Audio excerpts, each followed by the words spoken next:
Set in the era of the Mayan tribes, the story begins by showing several members of an inland tribe hunting a wild boar using sharp wooden traps, where we are introduced to our main character named Jaguar Paw, who happens to be the biological son of the tribal chief.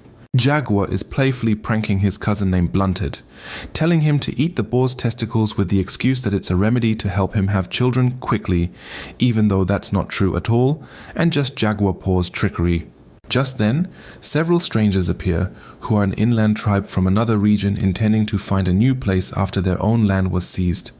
At that moment, Jaguar Paw wanted to find out more information about who the perpetrators were and what they did, but his father, the chief, tells Jaguar to stay quiet and not interfere in other people's business. Excellent.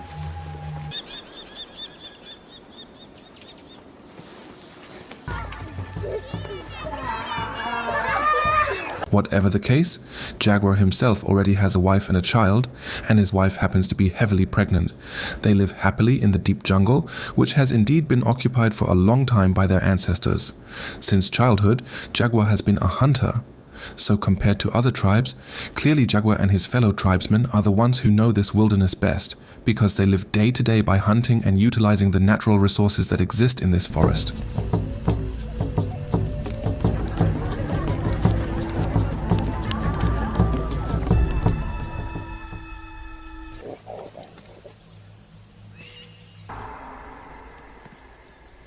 The next morning, we see dozens of strangers who are a group of Mayan warriors, the very perpetrators who drove away that previous group from their land. And now, they intend to come to Jaguar's place with the plan to kidnap several people from his group.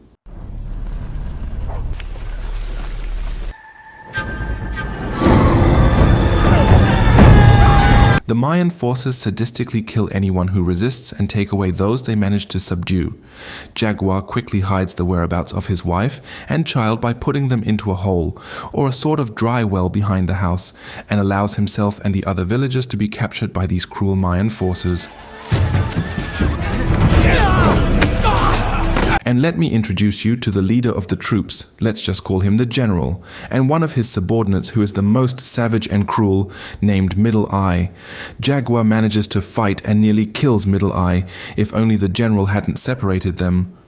The arrogant Middle Eye starts to feel a personal grudge against Jaguar, especially when he finds out that the chief of this village is Jaguar's father, so Middle Eye deliberately kills the father right in front of Jaguar's own eyes.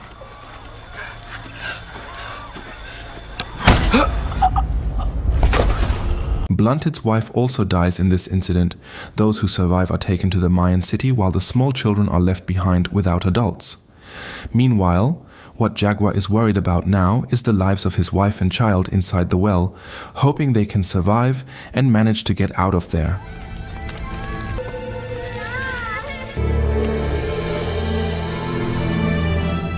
After traveling several kilometers, Middle Eye acts arrogant and annoying, deliberately drinking right in front of Jaguar's best friend who is severely injured. They all cross a river while still tied up, and the most tragic part is their children can no longer tag along or follow from behind, so who knows what their fate will be in the future.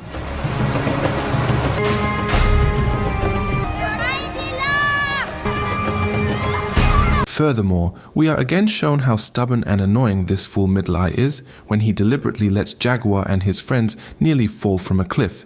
And because he feels Jaguar's friend is just a burden, he cuts his rope and drops him down the ravine.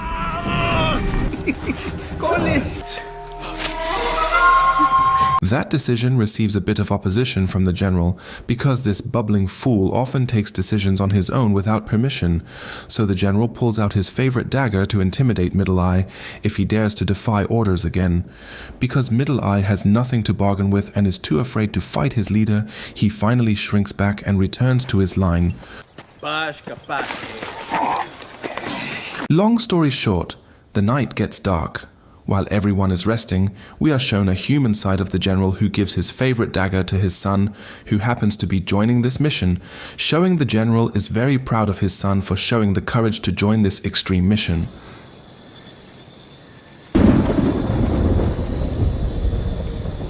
The next day, while continuing the journey and passing through a village they had already destroyed, a large tree nearly falls on Jaguar and his friends.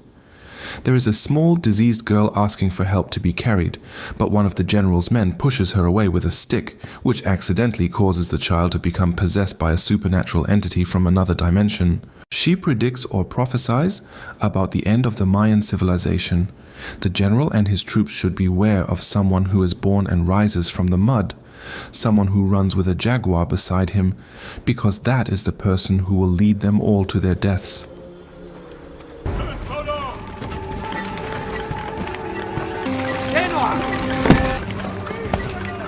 Arriving at the Mayan city, Jaguar and the men are taken to a different location, while the ladies are sold and auctioned off to buyers. How shocked Jaguar and his friends are when they find out they will be used as sacrifices in a vile ritual. Their blood will be used as food for the gods, with the assumption that if the god is full, then their civilization will return to living in peace and prosperity. The rain will fall, the welfare checks will clear, rice will be abundant, and life will be serene.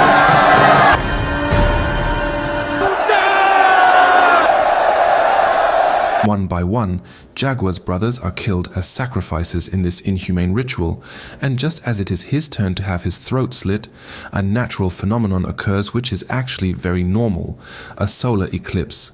But for the Mayan civilization living in primitive times, this phenomenon is extraordinary, interpreted as a sign that the god is already stuffed, alias full from drinking human blood, so Jaguar, Blunted, and the others are left hanging and are not sacrificed in this ritual.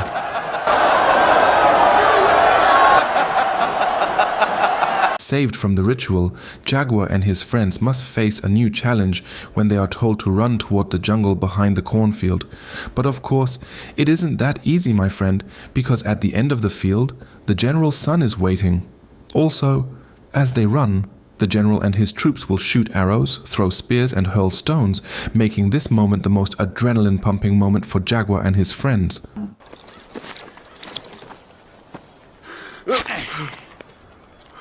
Blunted is chosen to be one of the first two to run.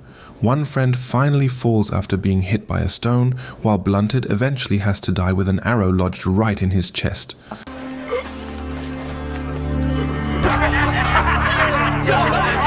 Now it's Jaguar's turn to act. He and one friend use a zigzag strategy to make it difficult for the attackers.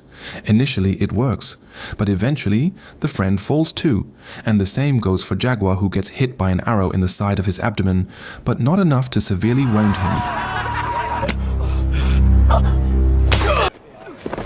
And how surprised the general is when he sees his son killed by Jaguar using the general's own favorite dagger. They immediately run to chase Jaguar Paw, who flees into the cornfield.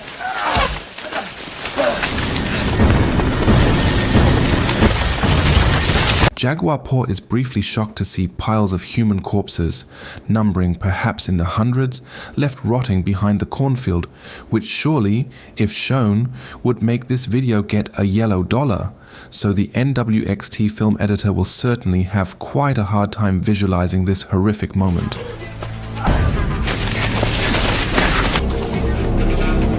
Arriving in the forest, Jaguar Paw can no longer run and decides to rest up in a tree. When the general and his troops pass him, he actually has to face a real jaguar who feels its cub is being disturbed by his presence there. At exactly that same moment, they finally realize that Jaguar is hiding up in the tree after finding a drop of blood on Middle Eye's back.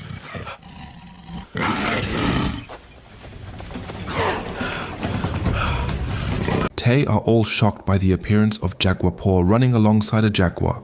One of the general's members is killed by that jaguar.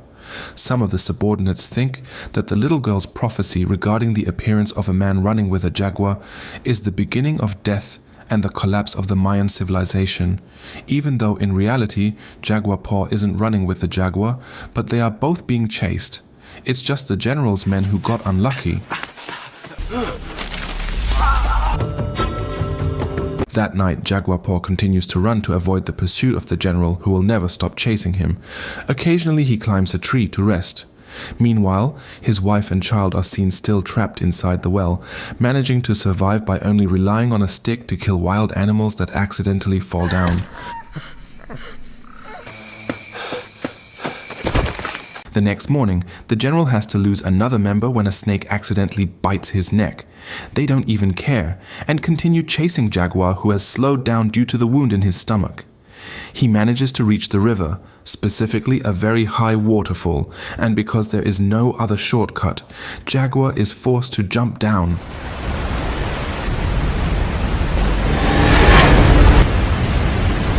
Seeing Jaguar survive certainly makes the general even more emotional, especially when one of his subordinates is quite pessimistic about this chase and suggests they all just go back. "Let's just go home, boss." So the general immediately kills that subordinate and orders the others to jump, just like Jaguar did.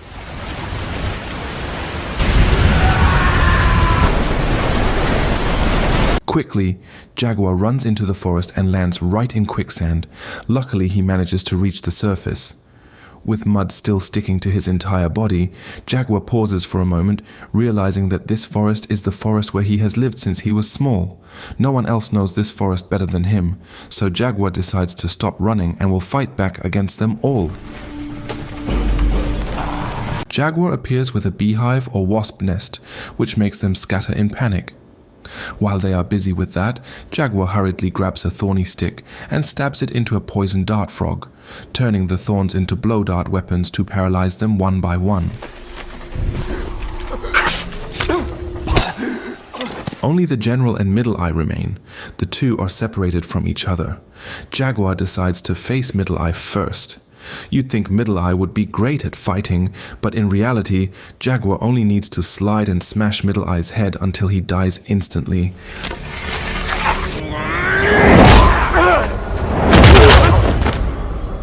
Right at that moment, the rain starts falling and his wife's stomach hurts, a sign she will give birth soon. Jaguar still has to face the general, who is quite difficult, and even the arrow he shoots manages to hit Jaguar's shoulder. Here, we are again reminded that Jaguar knows this forest better than anyone else, as the general is lured to the location of the wild boar trap we saw in the opening scene.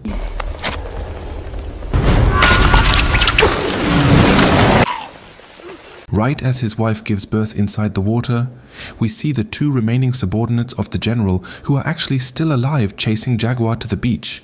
There, the three of them are shocked by the appearance of huge ships along with several humans from a more advanced civilization. Most likely this is Christopher Columbus's group, the first people to discover the American continent. Their appearance seems to mark the end of the Mayan civilization. While the general's two subordinates are dazzled by their arrival, Jaguar hurriedly returns to the forest to save his wife. After it all ends, coinciding with the appearance of people from the advanced civilization, Jaguar chooses to survive in the forest and will teach his two children to protect and preserve this forest, as taught by his ancestors, to his grandfather, then to his father, and to himself.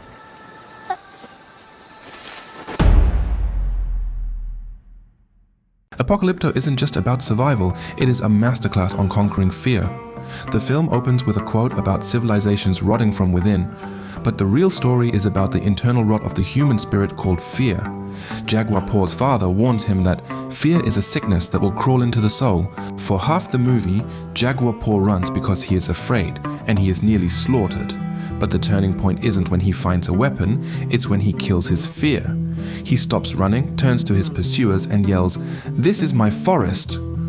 The brutal lesson is this: you remain prey as long as you let fear dictate your actions. The moment you stand your ground, you become the hunter. I'm Jack, thanks for watching, and see you in the next video. Adios!